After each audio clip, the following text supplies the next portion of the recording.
Good afternoon, everyone. Thank you so much for joining us here today at the Sunshine Coast Regional District regular board meeting of Thursday, June 11th, 2020. Thank you for your patience as we were a little delayed in getting started today for our board. Before we begin, I'd like to acknowledge that our board meeting today is of the Sunshine Coast Regional District is happening within the traditional territories of the Shishalt Nation and the Squamish Nation, and we're very honored and proud to be here. And I'd also like to acknowledge quickly that we are within Pride Month here on the Sunshine Coast, so you'll see a variety of rainbows and colors being worn by our board and staff, and we'd like to acknowledge and appreciate there. So with that, we have an amended agenda in front of us with some added items from earlier today. So I'd like to ask for a motion to adopt our amended agenda, please. So moved and seconded. Director McMahon, I see your hand up. Yeah, I have one item which I was going to suggest as new business. I had a question from a constituent in my area who can't attend the Zoom meeting. So I don't know whether you want to put that under public questions or you would like to put it under new business. Okay. I would think let's maybe bring that up under new business. So an item of new business. Policing. And that's regarding policing. Okay. So are there, before we make a motion to amend the agenda, is there any other items that directors would like to have added? Or staff, anything else that we've missed that needs to be brought forward today? Okay, so Director McMahon, I'll consider that motion to amend the amended agenda. And can I have a seconder for that amendment, please? So moved. I'm going to call the question on the amendment to the amended agenda. All those in favor? Okay, so we have a slightly amended agenda in front of us that has been moved and seconded. All those in favor of that? Thank you. Okay, moving on, we have our regular board meeting minutes of May 28th, 2020, Annex A, pages 1 through 16 of your package. I'd like a motion to receive and adopt, please. So moved and seconded. Are there any changes, errors, omissions within those minutes? Seeing none, I'm going to call the question. All those in favor? Motion carries. Is there any business arising from the minutes or unfinished business today? Okay, seeing none, we'll move on. We have no presentations and delegations, but I will ask for a motion to receive all of our reports, please. So moved and seconded. All those in favor? Motion carries. First up, we have number 3, Annex B, pages 17 to 21 of our package, the Corporate and Administrative Services Committee recommendations, numbers 1 through 9, and 11 to 15 of May 28th, 2020. Directors, before we vote to adopt those as a block, would you like to pull out any of those to debate separately?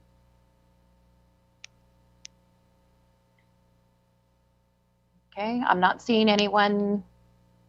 I think we're good. Okay, so may I have a motion to adopt those recommendations, please? So moved and seconded. Any further discussion? Seeing none, I will call the question. All those in favor? Motion carries. Next up, this is an addition from earlier today, the Planning and Community Development Committee recommendations, numbers 3, 5, 8, 9, and 16, pages 21A to B of our package. Directors, would you like to debate any one of those recommendations separately before we adopt the block as a whole? Seeing none, I'll ask for a motion to adopt those recommendations. So moved and seconded. Seconded. Any further discussion? Seeing none, I'll call the question. All those in favor? Motion carries. We have no communications today, but we do have a motion on the floor. So before we introduce this motion, and it's for electoral area directors only, and this is just to adjust the date of the public hearing. I'm going to go to GM Hall because I imagine you would like to speak to this briefly, or our corporate officer. Thank you, Chair. Just very briefly, staff regret that we're having to take this extra step to put forward an amended recommendation here, but we are excited to move forward with public hearing and support business continuity. And the change comes just from wanting to ensure that our notice advertisements are use the correct language and indicate, as the legislation does require, that our public hearings are as accessible as they can be, and that everyone who participates will have an opportunity to speak. And so, with the amended date, the community can look forward to our notices being in the Coast Reporter and information on the SCRD website as well. Thank you. Excellent. Okay, thank you very much, GM Hall. And is there any other questions for GM Hall before I ask for the electoral area directors to move this item? Not seeing any hands up. Okay, so electoral area directors, can I ask for a mover and a seconder of this motion, please? I see a mover, Director McMahon, seconded Director Ties. Okay, any further discussion on this item from anyone? Seeing none, I will just say thank you, GM Hall, and I'm sure our corporate officer who flagged found the little item there. Oh, Director Hills, I see your hand up. Not directly, it's a question. Is this going to be the first virtual public hearing on the Sunshine Coast then? It is. It is. Wow. So, and it, you know, it's a meaty subject, I will say. It's so it's going to be interesting to go through this. So, looking forward to the training ahead of time, actually. So, okay. So we have that moved and seconded. I'll call the question. All those in favor? Electoral area directors. Oh yeah, that's me too. Okay, that passes. Terrific. We have no bylaws today. I guess we went through them all last meeting, so we're probably good for on our quota for a little bit. But we do have our directors' reports, and as promised, Director Ties, you're up first. Thank you, Chair. I don't have a ton to report. One issue that has come up is the continued presence of people and loud people and illicit activities going on at the Roberts Creek Pier at all times of the night and morning. The owner of the properties closest to the pier has been in correspondence with his tenants and has raised the issue, and apparently the tenants can now tell how loud the night's going to be by the cars that are parked in the parking lot when the evening starts. So I have brought this up with Staff Sergeant Poppy Hallam, or I have forwarded it on to her. But I thought I'd let the rest of the board know in the absence of the Public Safety and Policing Committee right now. So yeah, that's going on down at the pier, and I hope we can find a resolution with a cooperation of the RCMP, plus possibly some kind of signage put up by Parks. I've also asked to see if they can have some input there, because it is an SCRD park, and maybe there should be some some time limits as to when people should be allowed to congregate there. But and then the other thing, of course, is what is going on in the greater society at large. And I don't think I want to be silent on this subject. And we do live in a country where systemic racism is an issue, and I want to acknowledge that. And I think I'm having. There's a lot of discussions between me and my friends going on right now, and a lot of them are of different races and different mix of races. And I think there's a lot of much needed stories being told, and it's all very powerful. And I think it's if anything comes out of this tragedy, it's that these kind of discussions are happening. I do regret not being able to to go to the walk on Sunday, but it is certainly top of mind and top of conscience, top of the collective consciences at least, and I'm glad it is. And on that note, I will pass it on to the next one. Terrific. Director Hiltz, I had you next in line, so if you want to go ahead, or I saw your hand up anyways, but if you had a question or a comment, and then you can go right into your report. Okay, thanks, Chair. Yeah, I did have a question of Director Ties with regards to the Roberts Creek Pier. Is this something on the change of behavior of people there recent, or is this kind of just more of kind of regular summer? No, this has been more recent, and especially during COVID, it seems that it's become a popular hangout spot for people to come to congregate. But also, apparently, there's drug dealings going on. There's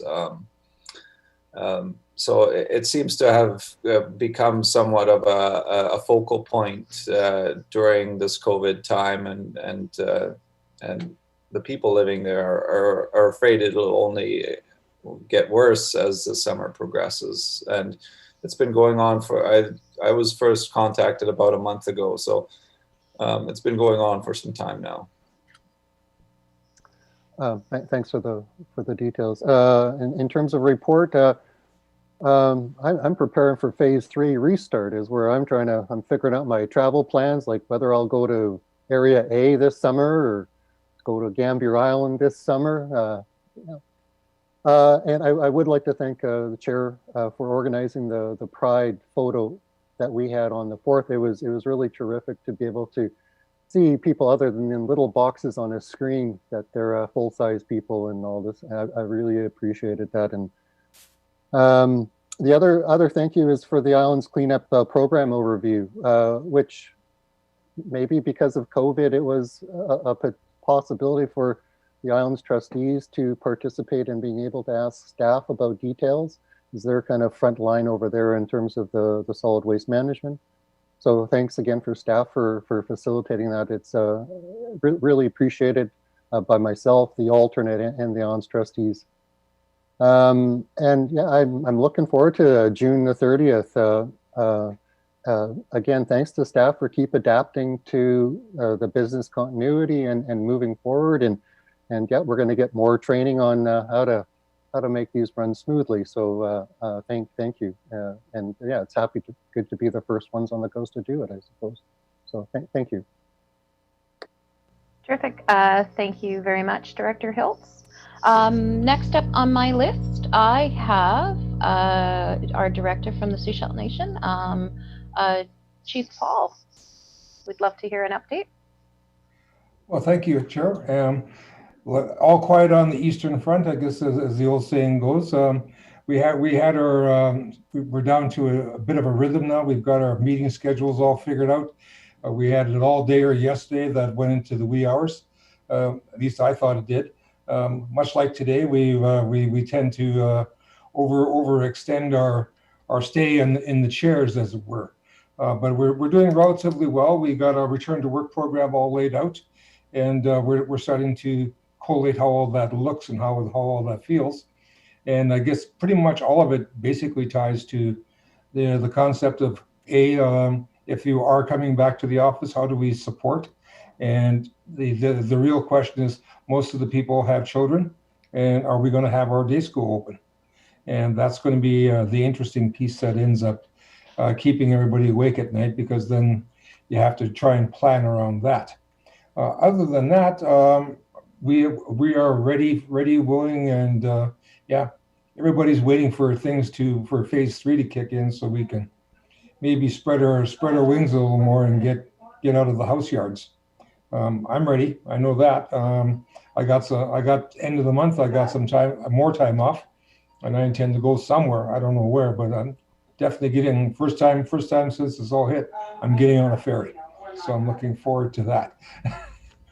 I think that's about it from our neck of the woods.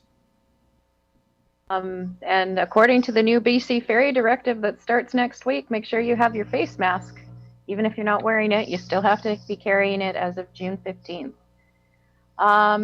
So next up on my list, over to the District of Sechelt, and we'll go to the Mayor, Director Seegers, please. All right.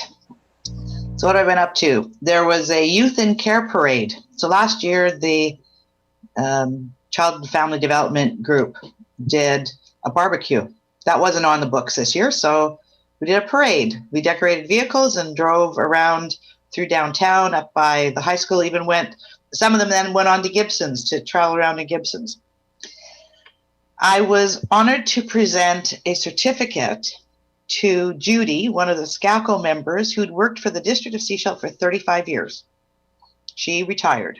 She was thrilled. So it was a lot of fun. The Parks group put together a barbecue, and they used, they set it up so that you could tell them what you wanted. They put everything on your burger for you, give you all your sides, and handed you the plate.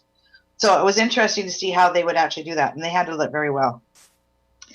We had a Silverstone info meeting recently. There were, I think, 87 people who attended that. Good turnout. Some people liked the format and liked the way it went, and we've heard from other people that they didn't like it at all. And I know Director Paul was saying that he'd heard from some people who didn't like it at all. I mean, I got both sides as well. Last Friday was the meeting of Ice-T. And I put my name forward to be on the board. And as of July 14th, I will be a member on the Ice-T board for the Sunshine Coast. I had the opportunity, I know, it's awesome. I had the opportunity to give a speech for the Chattahoochee grad. And then got to hear the valedictorian give her speech. So it's interesting how they've put that together this year. For those of you who, I don't know if anybody here has actually children who are graduating at this point.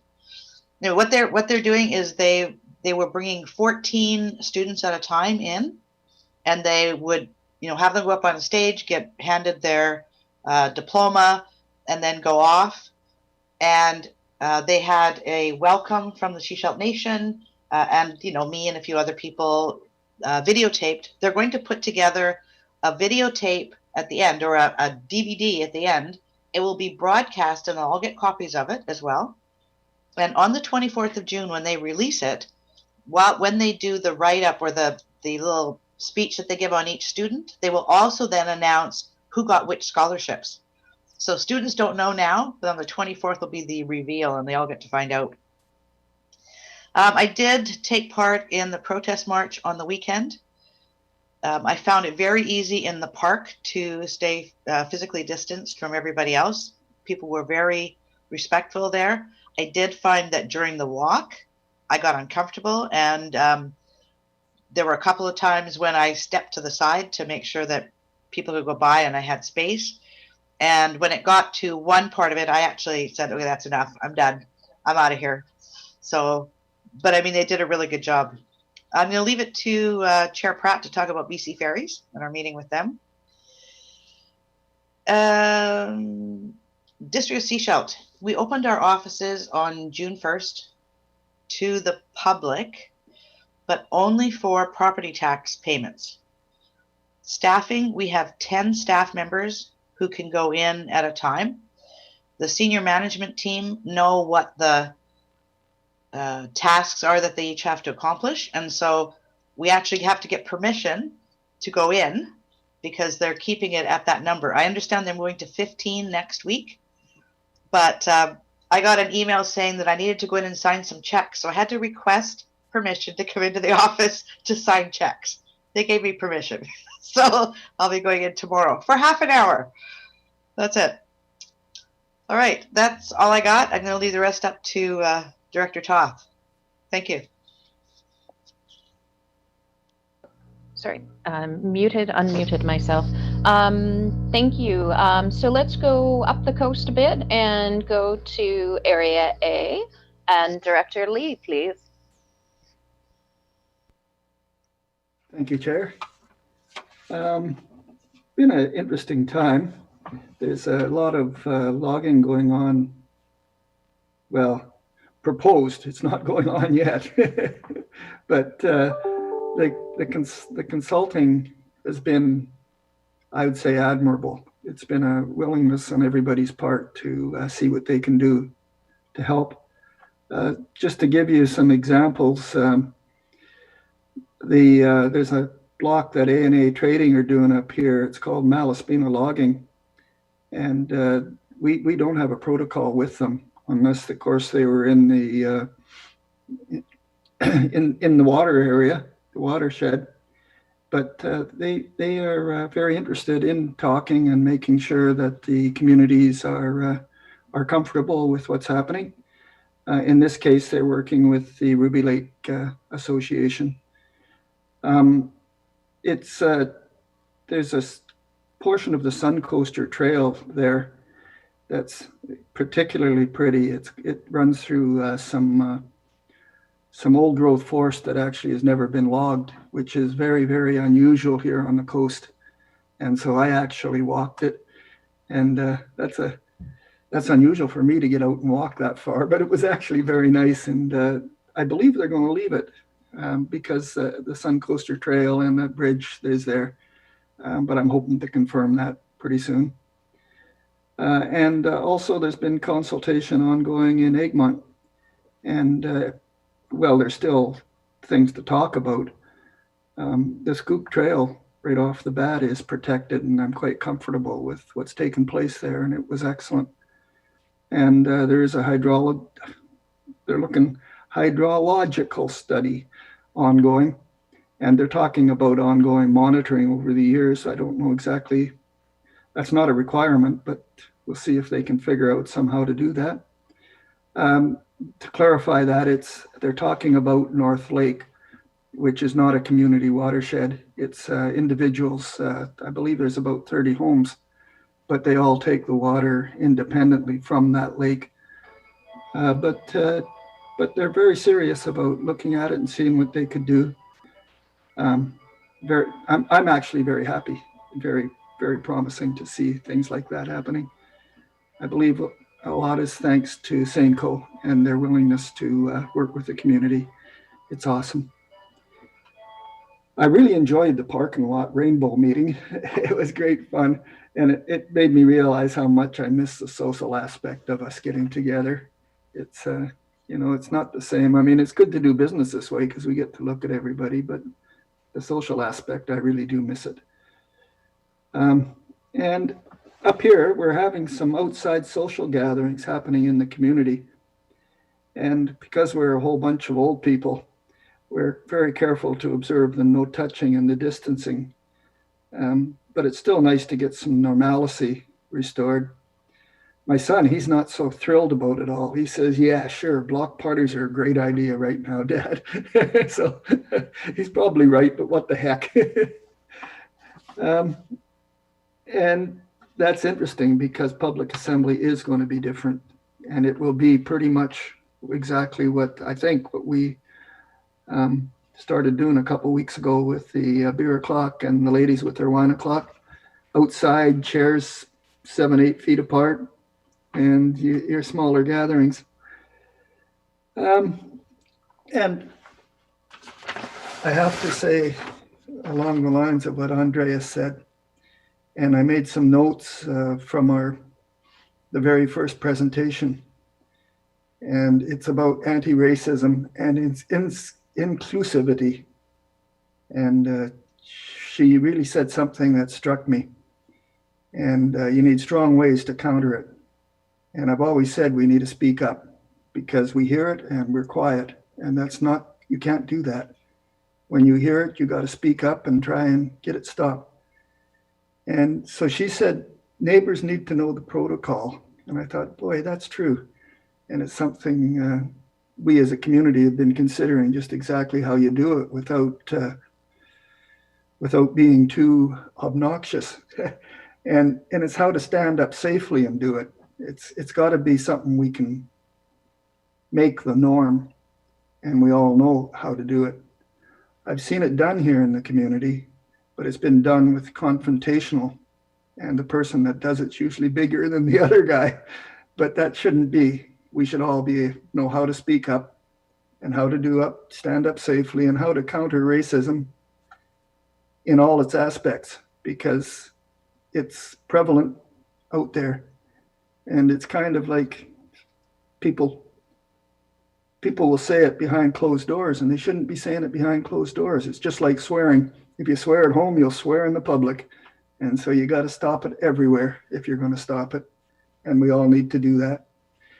So it's good to see that hopefully we can make some progress, but that was the first positive thing I've heard about how to do it. We all hate it, but this is the first positive suggestion I've seen to make it happen.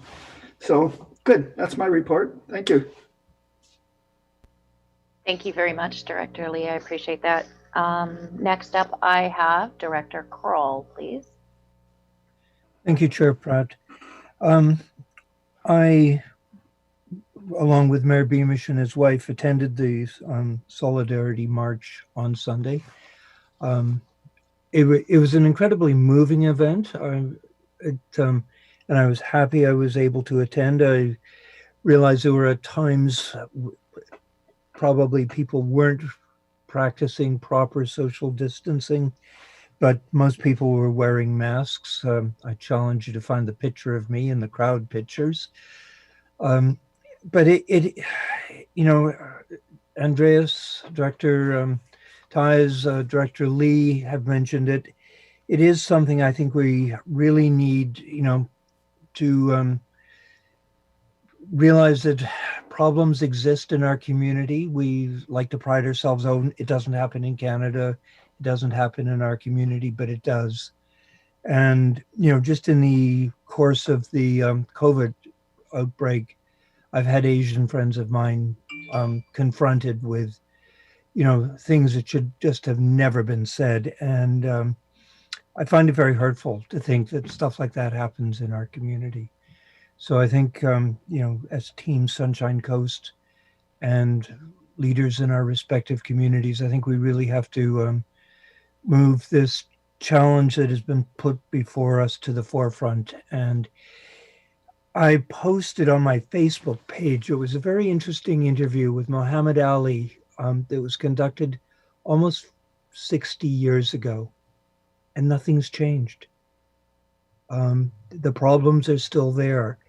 And in a lot of ways, they're probably worse because, guns are more prevalent and actions tend to be a little more dramatic. So, it's something that needs to be dealt with, and it's not a light switch we can flip. It's going to take generations to put it right. But at least it felt on Sunday that a step was being taken in the right direction with that march. I'd also like to thank staff for the effort they went to accommodate the Pride flag at the regional district. I understand it's the first flag that has been flown at the regional district, and I was really appreciative of the efforts that they went to accommodate it. Not too much else. We're still doing the business watch here in Gibsons. It's now been extended to the end of July to see where things evolve and unfold. It has had some very significant sort of results. Have been about 9 calls that have gone directly through to the RCMP. Things have been nipped in the bud. People have been apprehended, having been seen in one location doing things they shouldn't have been doing, and them carrying on with their endeavors, they managed to get caught. So kudos to the RCMP. And speaking of the RCMP, I'd really like to commend them for the way they handled the parade on Sunday. They were there, but all they seemed to do was control traffic to facilitate the smooth movement of the parade. And on a couple of occasions, I noticed the members actually walking down the length of traffic to inform motorists what was going on, what was happening, and you're going to have a bit of a delay. So sort of kudos to the RCMP for the way they handled it. And that's about it for me. Thank you very much, Director Kroll. Next up on my list, I have Director Toth, please. Thank you, Chair. Director Seeger's already stole a bunch of what I had written up here in the break, but we are, as mentioned, Municipal Hall is opened up a little bit for tax payments. People don't even have to come upstairs. The staff have set up a table just inside the front lobby of the building. The Seashell Library is reopened for takeout service. You can't walk in and browse, but you can put holds on books and pick stuff up, and they've got a quarantine procedure to keep everybody and everything safe. We're moving forward with amendments to our development permit area 8, which is for intensive infill, to make it easier for people who want to build freestanding rental units within the district of Seashell. So hopefully that'll help shake up rental accommodations a little bit. Got a couple of new housing projects that have received permission to proceed, including some new townhouses in West Seashell, predominantly sort of single family dwelling neighborhood. And the applicant wants to do something a little more and something that ends up being a bit more affordable for people. Work is progressing on Trail Avenue. We're redoing Trail Avenue, sidewalks, gutters, sewer, drainage, bike lanes, or multi-purpose lanes, I should say. They're just finishing up at Cowrie and Trail, right by the Shell station, then they'll be getting out of the way to try and minimize impact to businesses on Cowrie as our economy reopens somewhat.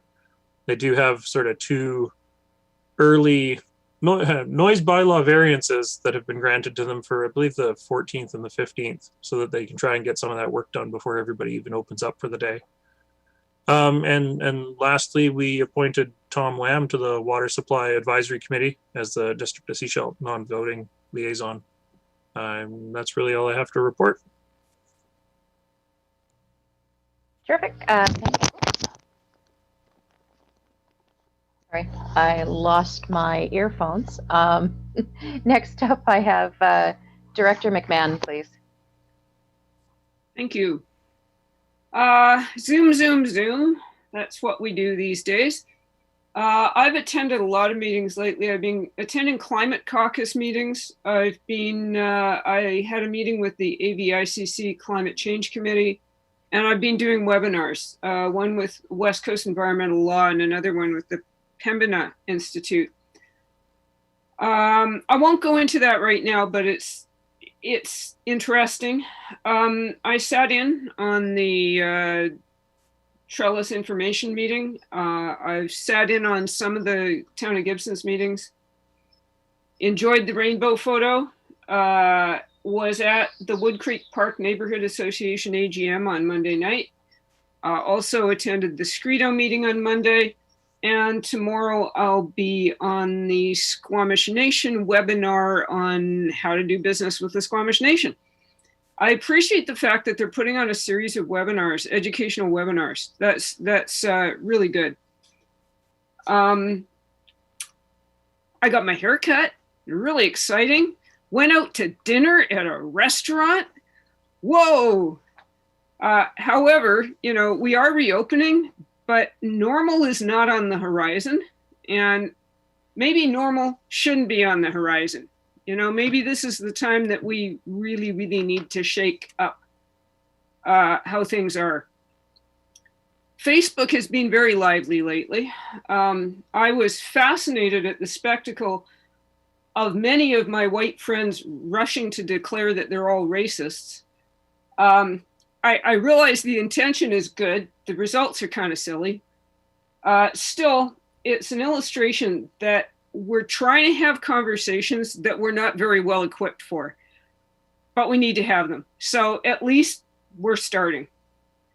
I didn't go to the march in Sechelt on Sunday, but I've certainly done a lot of reading and thinking about how policies and systems affect people. I mean, when I look around this virtual room here, we are predominantly white, predominantly middle class. Most of us are have post-secondary educations. We are comfortably well off, reasonably secure, and we are making decisions for everybody on the coast. And sometimes we just miss stuff because we're going to. But it's a responsibility that we need to think as much as we can about how our decisions affect everybody. And listen, when we hear feedback from people, definitely listen.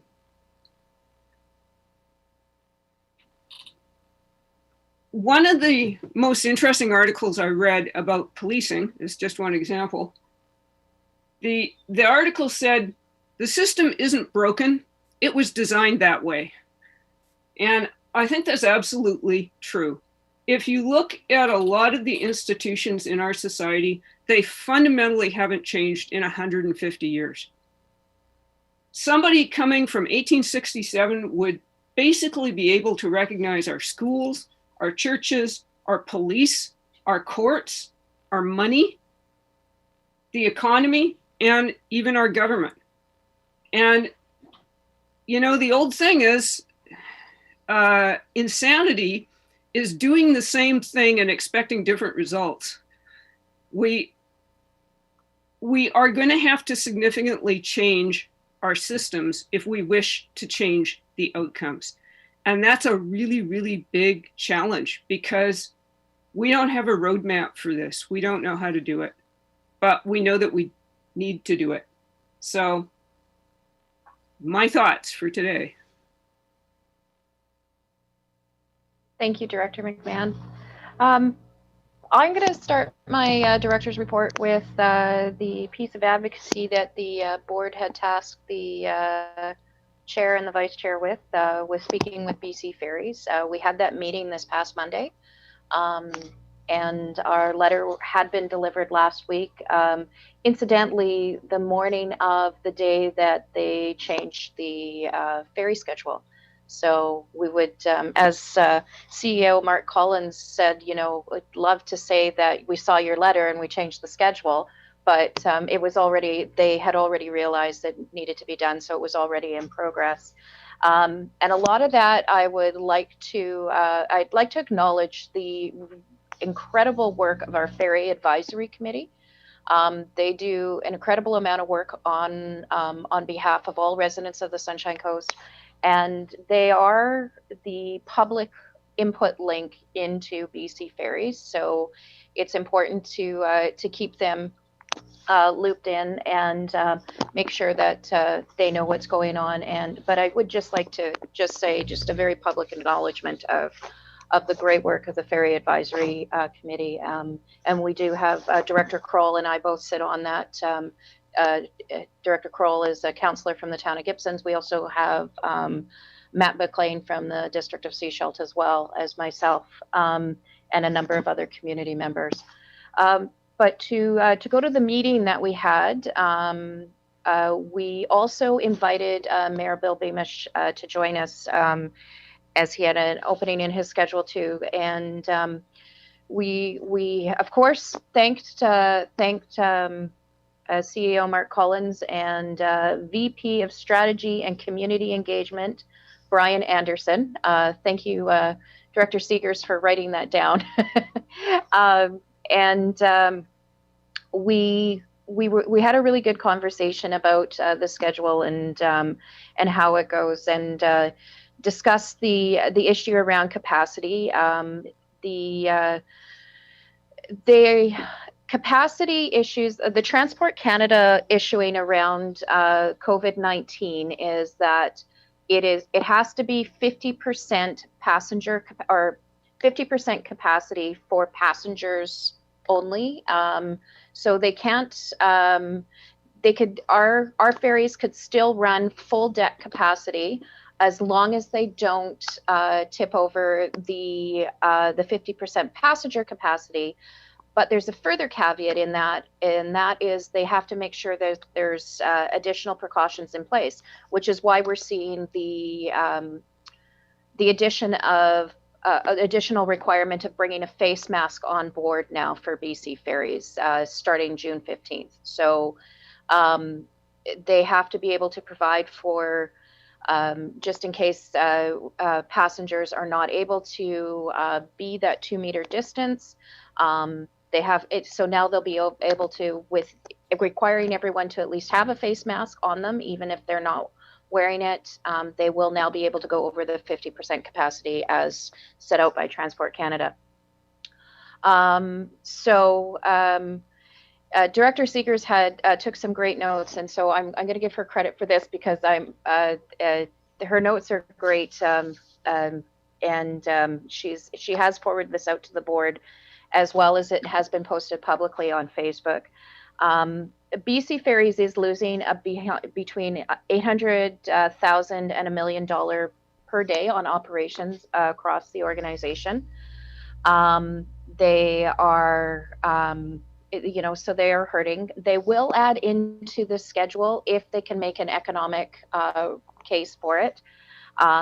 Over and above the contract that they have with the provincial government. The contract that they have during COVID, during the pandemic, is to provide 6 sailings and 12 hours of service per day on our route.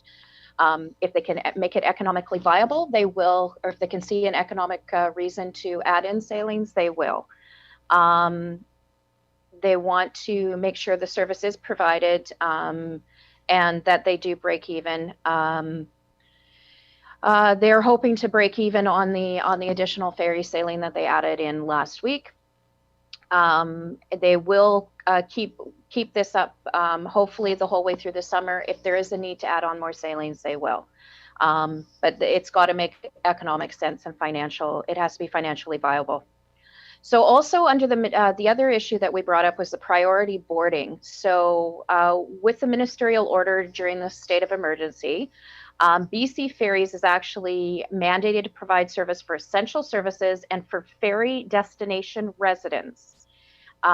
So when you're going through the terminal, you do need to indicate you are a resident and you will receive priority boarding.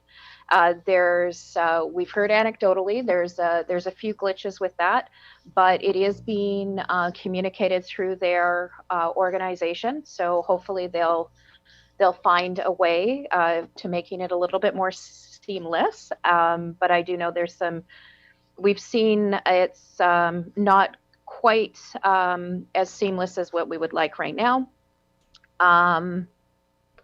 As they hear of issues, they say, please let them know, because they'll address the issues as they know. So when our state of emergency is canceled, this priority boarding will no longer be in place. And then the other piece is the capital expenditures. Right now, because of the huge hit to their bottom line, all capital expenditures have been put on hold at this time. There haven't been any formal announcements made, but it's no secret that that any of the renovations to the Horseshoe Bay, Langdale, everything is on hold right now, and including the second ferry for the Sunshine Coast at this time. So given the uncertainty regarding being eligible for the 75% wage subsidy, everything is on hold.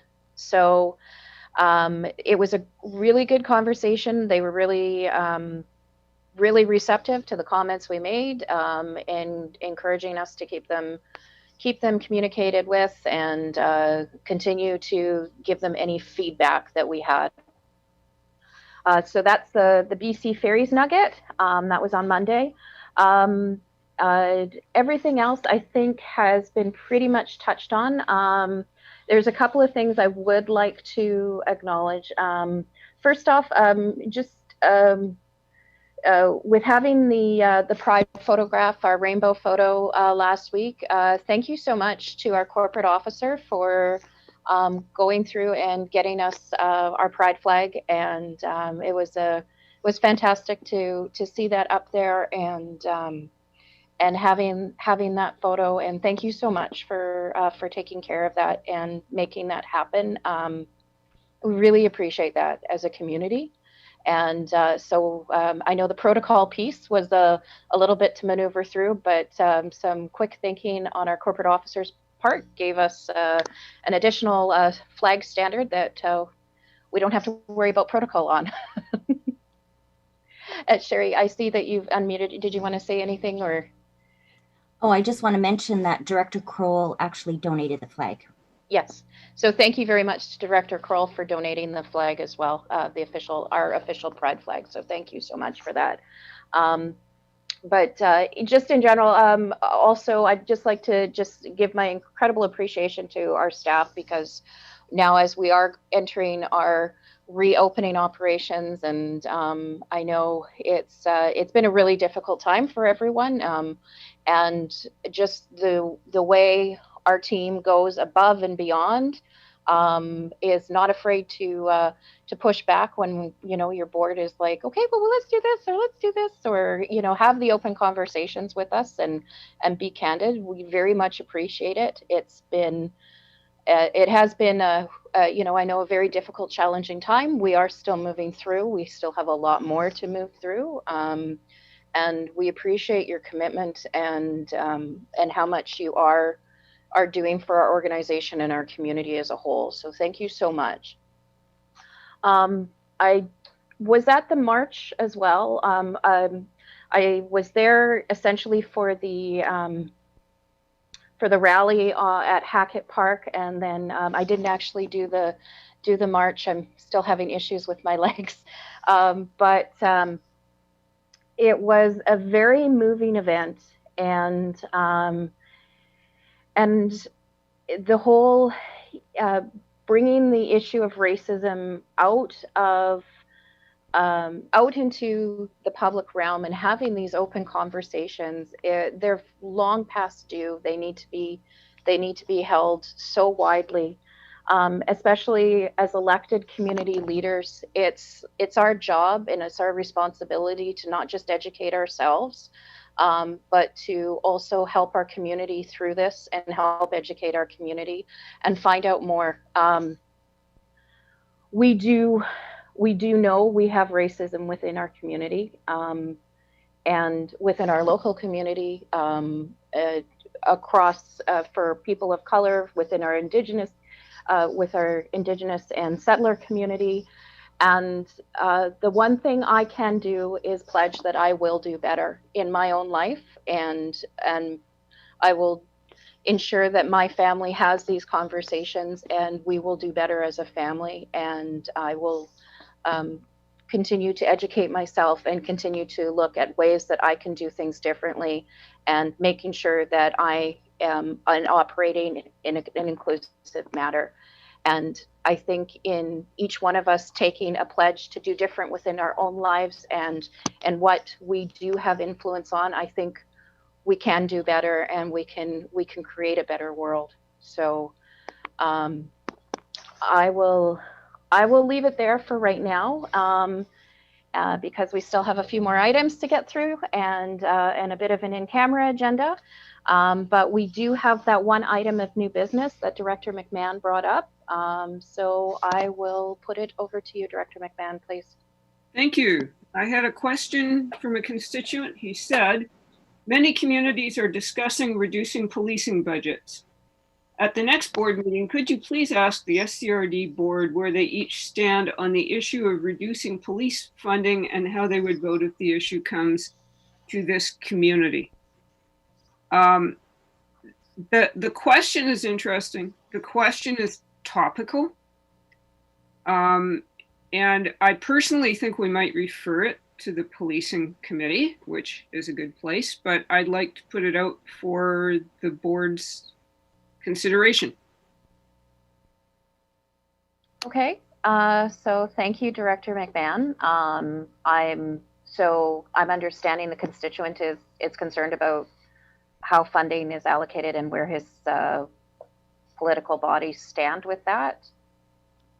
There's a lot of discussion in the media right now about defunding policing. Mm-hmm. And to have that discussion here, we would first have to explain how policing is funded, how it's done. Are police doing a lot of things that is basically social work? We don't have a lot of control over this in the rural areas, particularly, but it is an interesting question. We also do bylaw enforcement, but we only do it a little bit, and sometimes we want the police to do bylaw enforcement. So, you know, I think it's a meaty topic, but I'm not. I think perhaps moving it to policing might be the time to have the more thorough discussion. I would agree that it might be best to move it to assign it to a policing agenda, as a policing and public safety agenda, because the policing that we have happen in our area, which is much different than larger jurisdictions, and I mean, we all have different experiences, as we've discussed today. We all have very different backgrounds, and we have members of our community that have very different experiences than what we do. So, it'd be, I think, maybe best to put it to a future agenda there. I'll look to the directors if what anyone else would like to say to this, or if you'd like to move it to a policing and public safety agenda, if you'd like to say anything else here. I'm not seeing any hands up. Director Toth? Yeah, I think it's an interesting conversation to have. I think this board has been very vocal as advocates for the reduction and downloading of social services from senior levels of government. And I think that any efforts to do anything with policing budgets, which the SCRD does not control, need to be looked at as part of a bigger picture with improvements to social services, not just here, but across the province and across the country. There are some things that the police are stuck having to deal with here because we don't have adequate resources to deal with them in any other manner. And so if you were to defund policing services, are you actually making anything better? Or are these people that are now getting stuck with the RCMP having to help them because there are no other services, now having nobody to help them? And so I think being an isolated community, it needs to be part of a more complete conversation around all of the social services that are provided to us by other levels of government. Okay, thank you, Director Toth. Director Lee? It is definitely a concept that's kind of foreign to me, because all I've ever heard is there's not enough.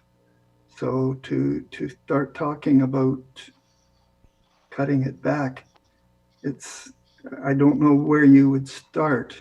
I think the cause and effect might not be what anybody really wants. So I think we need to, before we start the discussion, we need to know what the options are. I mean, a simple one-liner statement doesn't mean much to me. So that's my thought. Thank you, Director Lee. Director Hiltz? Thanks, Chair. I guess the question is more directed to Director McMahon. The constituent, is the constituent looking for individual perspectives or a board perspective? Or are they expecting some kind of a response to their query? Because it's a global topic, right? I feel the Sunshine Coast is a little teeny tiny piece of that, but about the discussion of reallocation of police funds for other purposes. So I guess I'm trying to zero in on what is the person trying to get specifically from the board? Okay, Director McMahon, would you like to address that?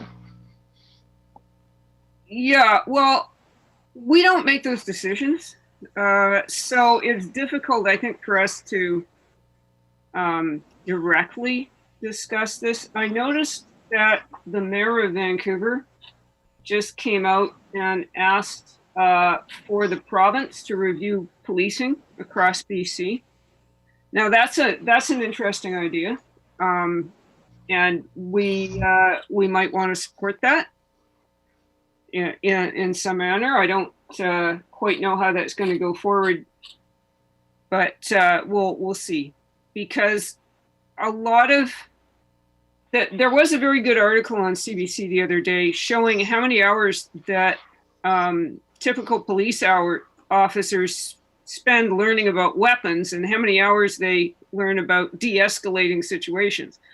And they spend 90% of their time learning how to use force and only 10% of their time how to defuse the need to use force in the first place. And it is an issue.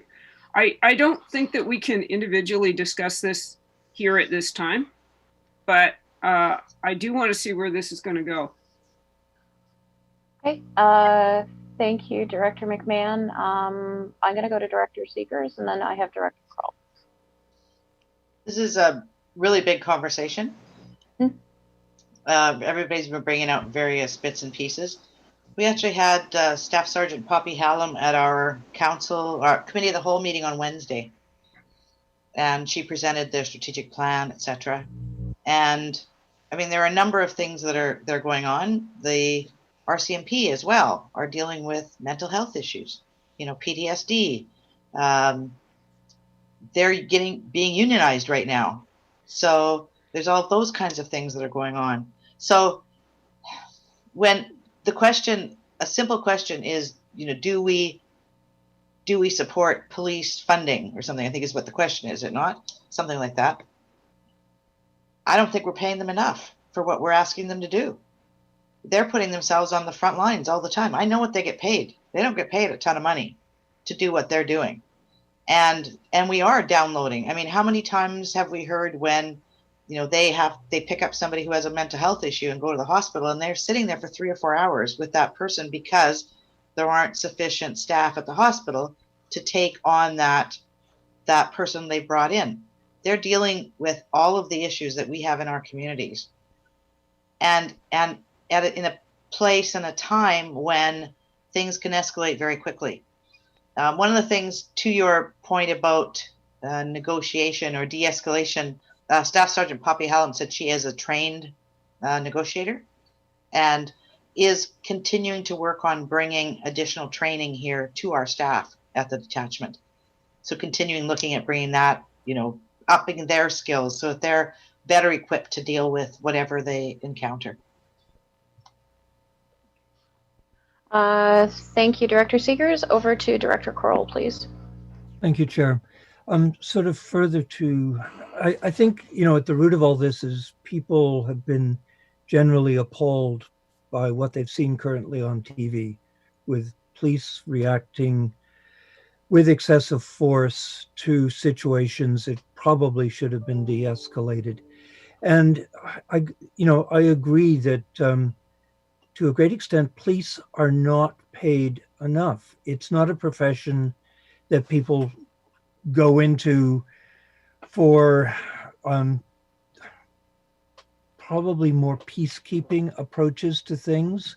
It's I don't think enough screening is given to police, and the forces, because of the shortages they have in the numbers. I think currently the RCMP are short 4,500 members across the country. So, maybe they're being forced to select people that aren't the best candidates for the job because of the pay. So I think we really have to be careful when we say defunding, because going to Director Lee's comment, what are you really going to get if you defund them even further? I think, be careful what you wish for.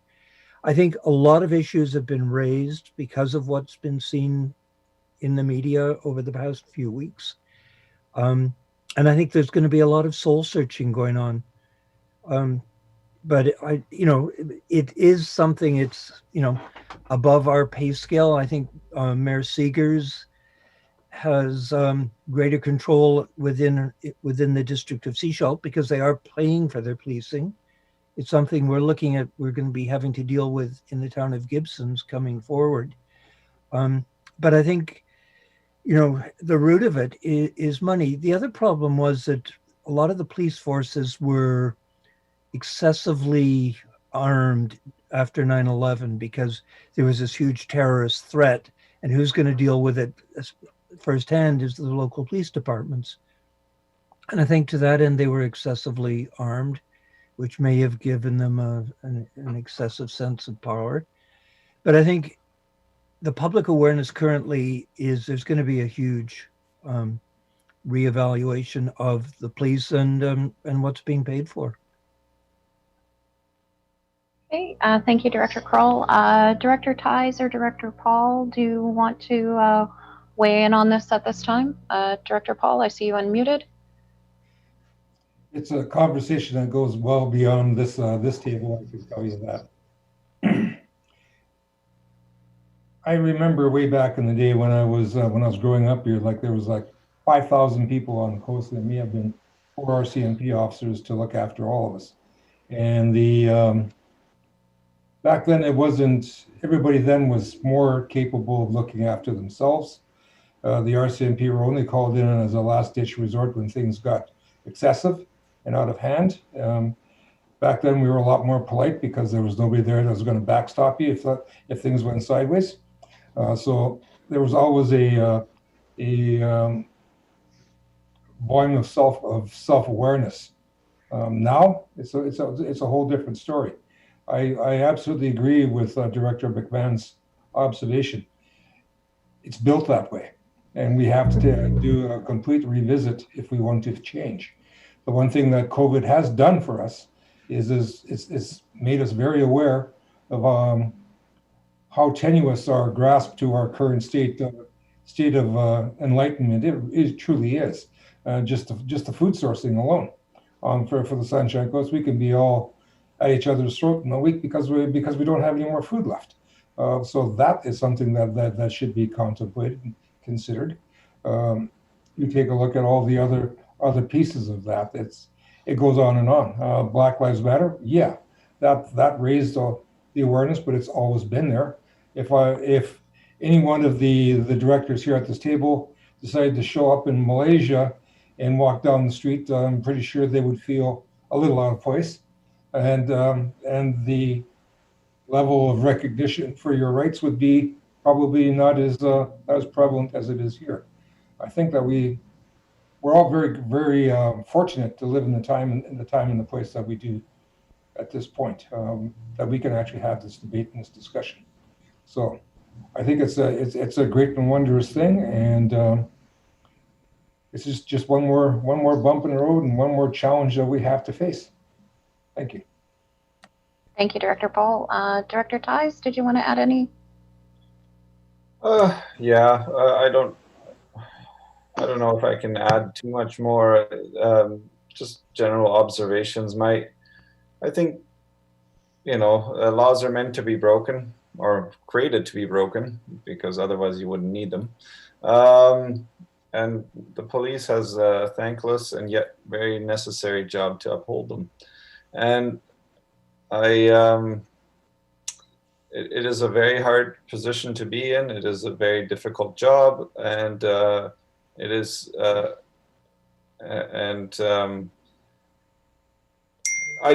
there's no no worse way of going about something as fundamental as this as to take it down to a catchphrase and calling it defunding.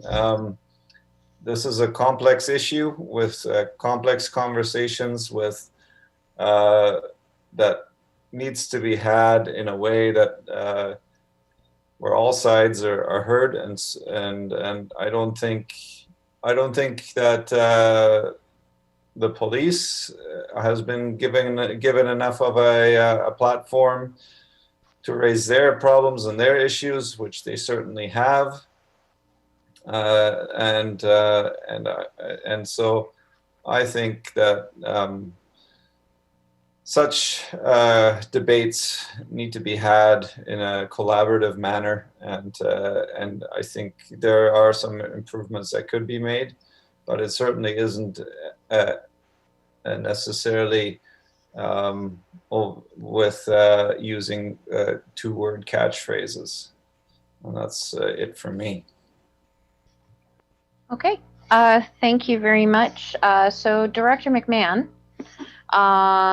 I'm hearing a lot of consensus that we do need to have more conversation on this, and maybe putting it over to the policing committee on a future policing agenda. I'm going to look to the corporate officer. I'm assuming you would like a motion to that. Is that necessary? It's actually not necessary in the circumstance, and I do have a note to add it to the next agenda. If you wish to put something in the public record, you may make a motion to add a policing funding item to the next Policing and Public Safety Committee agenda meeting of July 16th. Okay. I would like to say, if we're going to have this as a policing item agenda, I do think that we should have an extended amount of time, because this, just based on the amount of brief conversation we've had here, it is a very it's a very big topic that's concerning a number of. There's a lot of different factors with this, and our normal time period that we have for policing, I don't know if we'd be able to have the extended conversation that we would need. I resisted the word to use fulsome. So, or yes, Director McMahon. Yeah, I would hesitate to make a motion right now, because we can add it to the agenda without making the motion right now. And I think we need to give some more thought to what our topic is. You know, it's sort of like, let's put the meaning of life on the next agenda and do it for 15 minutes. So if people will trust me, I'll follow up on this, and I'll work with the chair of policing so that we can craft a suitable agenda item. Okay. Great. Okay, that sounds good. Okay, so with that, that brings us to our in-camera portion of our meeting. So I'm going to ask for a motion that the public be excluded from attendance at the meeting in accordance with Section 91A, K, and 2B of the Community Charter. After this motion is made, members of the public will be able to, and media, of course, will be able to ask questions. So if you do have burning questions, or if you're sitting there in our gallery and want to make a comment, please just hold on until we're fully done here. But I'll ask for that motion, please. So moved and seconded. All those in favor? Motion carries. Okay. So with that, we will go to IT and see if we have any questions or any people still in the gallery. Thank you, Chair. There has been one person in the gallery for the meeting, but they don't appear to have any questions. Oh, okay. No questions at all from our, maybe we'll just give them just a moment.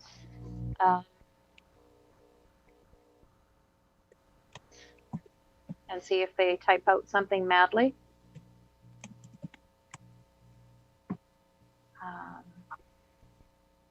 Directors, are you okay going directly into in camera?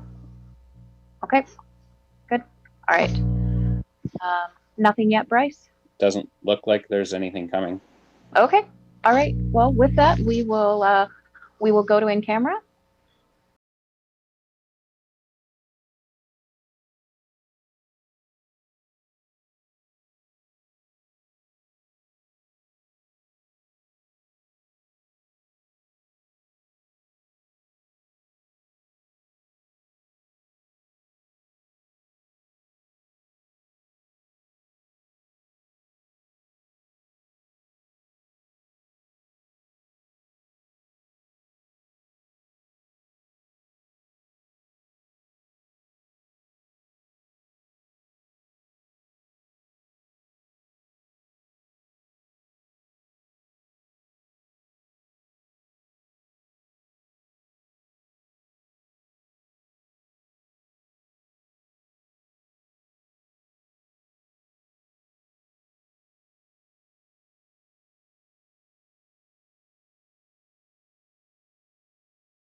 We welcome you back to our board meeting of Sunshine Coast Regional District on June 11th. And we bring you back to adjourn. May I have a motion to adjourn, please? So moved, seconded. All those in favor? Excellent. All right. Thank you all for being here today, and for anyone who was still with us. And it's always a joy to see you all bright and colorful. And until we meet again, bye, everyone.